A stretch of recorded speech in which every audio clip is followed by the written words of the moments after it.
మరో ఉత్తరం చూద్దామండి. ఈ ఉత్తరాన్ని విజయ గారు విజయవాడ నుంచి రాస్తున్నారు.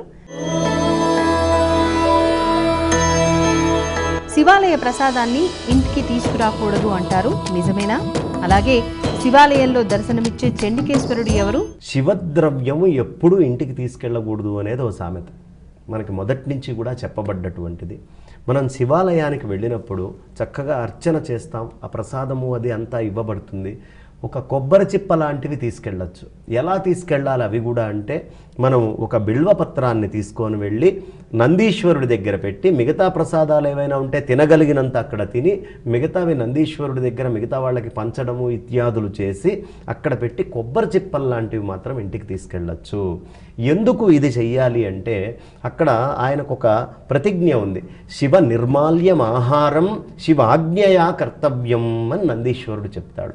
శివుడి యొక్క నిర్మాల్యమే ఆయనకు ఆహారమట, శివుడి ఆజ్ఞ ఆయన కర్తవ్యం. ప్రతి పశువుకి అదే కదమ్మా, మనకైనా ఎవరికైనా శివుడి యొక్క నిర్మాల్యాన్నే ఆహారంగా మనం తీసుకోవాలి. కాబట్టి నిత్యము శివుడికి నివేదన చేసి తీరాలి. ఈ నిర్మాల్యంలో భాగాన్ని తీసుకెళ్ళి ఆయనకు పెట్టి మనం తినగలిగినంత తిని కొబ్బరి చిప్ప లాంటిది మాత్రం ఇంటికి తీసుకెళ్ళచ్చు. మిగతా శివద్రవ్యము ఏది హరించడానికి వీల్లేదు, తీసుకెళ్ళటానికి వీల్లేదు. కాబట్టి శివద్రవ్యము సాధ్యమైనంత మట్టుకు ఒక కొబ్బరి చిప్పల రూపంలోనో అలా ప్రసాదంగా కానీ వండినవి తీసుకొని వెళ్ళకూడదు. ఒకటి. రెండో విషయము, మనము చక్కగా చండీశ్వరుడి గురించి అడిగారు. చండీశ్వరుడి యొక్క ప్రత్యేకత ఏమిటి అంటే, చండీశ్వర నాయనారని ఒక నాయనారు ఆయనకి అసలు చెవులు వినపడవు. ఆయన చాలా మహత్తరమైనటువంటి గోసేవ గురించి కానీ, లేదు గోవుల్ని ఎలా ఆరాధన చేయాలని కానీ, గోక్షీరాలతోటి మృత్తికగా లింగాలు చేసుకొని పరమేశ్వరుణ్ణి అర్చించటం, తన కన్న తండ్రి ఉన్నాడని కూడా తెలియకుండా ఒక శివలింగం మీద కాలు వేస్తే ఆయన తండ్రి కాలునే ఛేదన చేశాడు. ఆయనకి ఇంకేమీ కనిపించేది కాదు, పరమేశ్వరుడు తప్ప ఇంకొకటి లేకుండా జీవించినటువంటి ఆయనకి పరమేశ్వరుడు వరం ఇచ్చాడు. ఏమిటయ్యా అంటే, ఎవరు నా క్షేత్రంలోకి వస్తారో వాళ్ళు నీ దగ్గరకు వచ్చి నిన్ను చూసి దర్శనం చేసి నమస్కారం చేసుకుంటే తప్ప నన్ను దర్శించినటువంటి ఫలం వాళ్ళకి రాదు అని స్పష్టంగా ఆయనకి వరం ఇవ్వడం జరిగింది. చండీశ్వరుణ్ణి ఆ ప్రమథ గణాల్లో చేర్చుకున్నాడు ఆయన నాయనారుగా.